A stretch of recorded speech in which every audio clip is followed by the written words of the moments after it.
For today's video nga mga ka-idolo, samahan nyo nga pala ako dito sa Binangonan para bilhin ang pangunahing kailangan ng aking kapatid na si Romel, katulad ng gamot at diaper at kung ano-ano pa. Kaya tara, samahan nyo ako dito sa Binangonan. Dito na nga tayo, malapit nga tayo sa may simbahan dahil tayo nga pala ay pupunta sa bilihan ng gamot.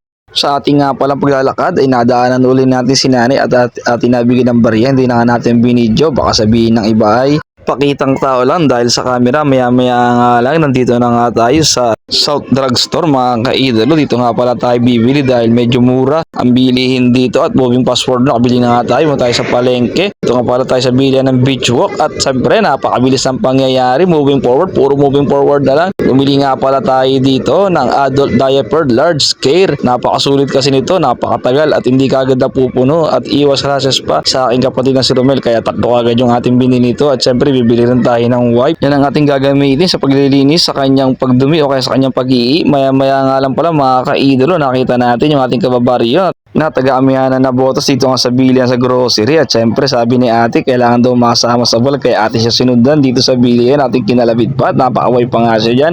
At moving forward na naman mga ka-idolo, nakasakay sa bangka at napakabilis nga naman ang pangyayari. Ito nga pala yung ating pinamili. Hanggang dito na lang po. God bless po sa ating lahat.